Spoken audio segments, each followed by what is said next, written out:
There is a question that followed Novak Djokovic for his entire career. Not about his tennis. Nobody seriously questioned his tennis. 24 Grand Slams. The most weeks at world number one in history. Victories on every surface against every generation of opponent across 2 decades of professional competition. The tennis was never the question. The question was always something else, something more personal, something that Djokovic felt in press conferences and in stadiums and in the quiet moments after matches when the crowds were still cheering for the man on the other side of the net. Why doesn't the world love you the way it loves him? Him, Roger Federer. The name that existed alongside Djokovic's entire career like a shadow that wouldn't move, regardless of how many titles Djokovic accumulated or how completely he dominated the sport statistically. The name that crowds cheered when Djokovic walked on court, not his name, the other name, as if the greatest player in the history of tennis was somehow not enough. As if everything Djokovic had built still didn't earn him what Federer received simply by existing. Novak Djokovic loved tennis with everything he had. He loved competing. He loved winning. He loved the process of becoming better than he was yesterday with a dedication that bordered on obsession. But Roger Federer, the man the world chose over him again and again and again, regardless of what the scoreboard said, Roger Federer was the one he truly hated more than anyone. 2006. Now, Djokovic is 19 years old and already making noise on the professional circuit. Federer is at the absolute peak of his powers. World number one, multiple Grand Slams, the most celebrated tennis player on the planet by a distance that feels almost unfair. Crowds worship him. Media celebrates him. Every tournament he enters feels like a coronation rather than a competition. Djokovic watches all of this from the position of the challenger, the outsider, the Serbian kid who grew up practicing in an empty swimming pool during a war, whose family scraped together money for equipment and court time, who had none of the glamour or the background or the effortless elegance that seemed to follow Federer everywhere he went. He studies Federer the way he studies every opponent, completely, systematically, with a thoroughness that leaves nothing unexamined. The serve, the forehand, the movement, the way Federer controls tempo and space, and the psychological environment of a match with a calm that looks natural and is anything but. And somewhere in that study, somewhere between the tactical analysis and the competitive preparation, something else develops.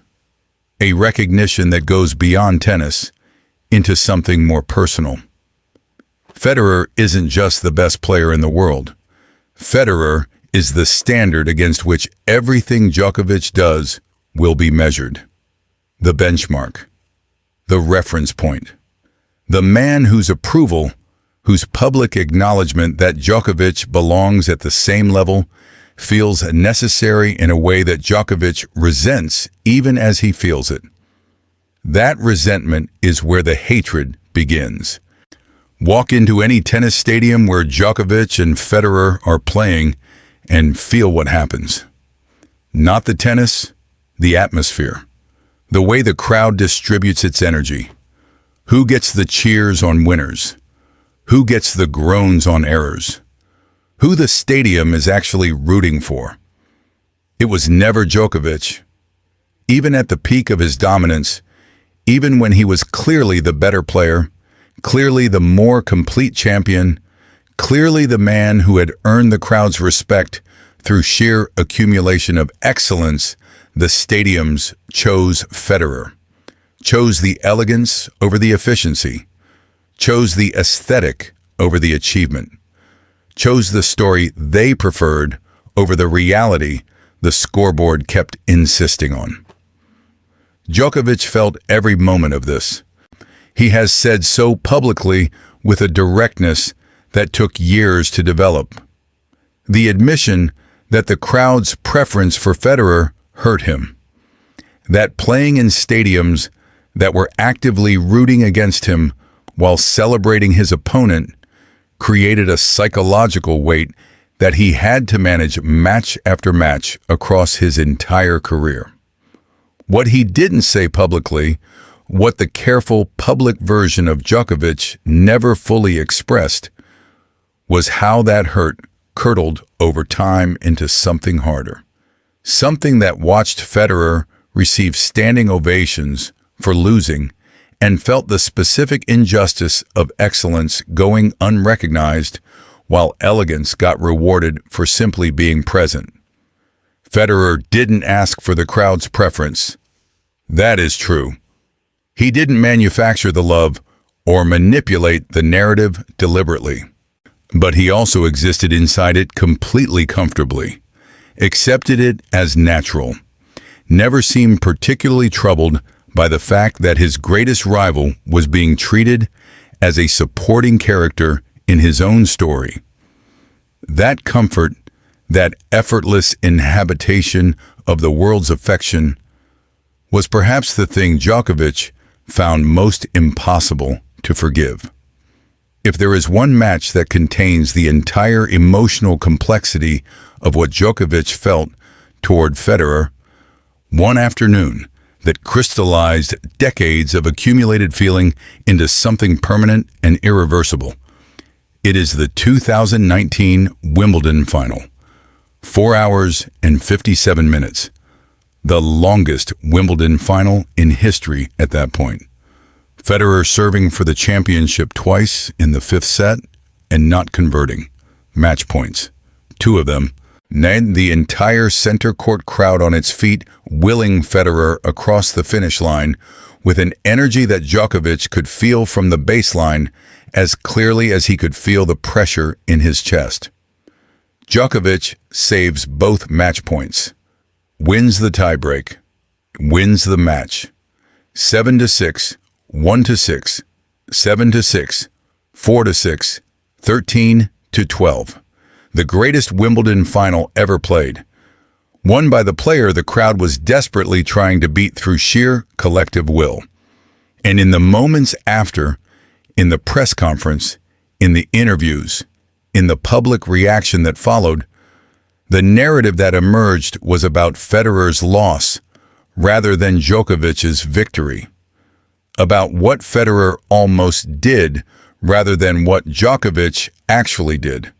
Saving 2 match points from 2 sets down in a Wimbledon final against the most beloved player in the sport's history, and still not receiving the story. Still not receiving what Federer received simply for being Federer. Djokovic has spoken about that match in terms that reveal everything about the dynamic between them. He describes the crowd's energy against him not as motivating, though it was, but as something he had to consciously process and refuse to internalize. Had to convert from wound into fuel through a mental discipline that most athletes in that position simply don't have. That discipline is Djokovic's greatest achievement. Not the 24 Grand Slams. The ability to keep winning in stadiums that were actively praying for his defeat match after match across 20 years. Numbers were supposed to solve it. That was Djokovic's belief.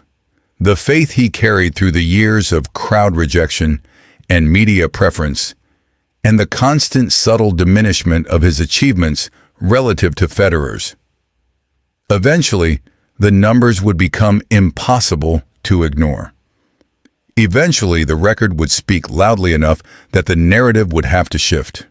He passed Federer's Grand Slam record, then passed Nadal's. 24 Grand Slams, more than any player in the history of the sport. More weeks at world number 1 than anyone. Victories on every surface. Victories in every era against every generation of champion.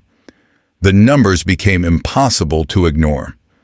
The narrative shifted, partially, reluctantly, with a resistance that said more about what people wanted to be true than what was actually true. But it never fully shifted the way Djokovic needed it to. Federer's retirement in 2022 produced an outpouring of global grief that reminded Djokovic, as if he needed reminding, that the world's relationship with Roger Federer existed outside the boundaries of statistics and achievements and comparative analysis. It was emotional, personal, immune to the arguments that numbers make. You cannot defeat love with facts. Djokovic spent his entire career trying and never fully succeeded. The hatred Djokovic felt toward Federer was never simple.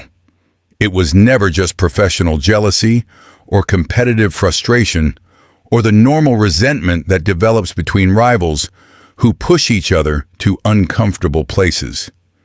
It was the specific pain of doing everything right and still not receiving what you deserve. Of being objectively better, statistically, measurably, now undeniably better by the standards the sport itself uses to define greatness, and watching the world choose someone else anyway. Not because of tennis, because of something softer and more subjective, and ultimately more powerful than tennis. Because of love. The world's love for Roger Federer. A love that existed independent of results and rankings and head-to-head records.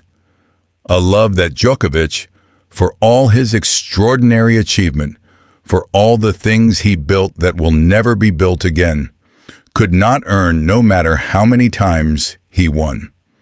That is not a small thing to carry. That is the heaviest thing in sport. Doing everything right and still losing the argument that matters most to you. Novak Djokovic won 24 Grand Slams. He won Wimbledon from 2 match points down against the most beloved player in tennis history. He won everything the sport had to offer. And Roger Federer, simply by being Roger Federer, remained the one thing Djokovic could never beat. The one he truly hated more than anyone.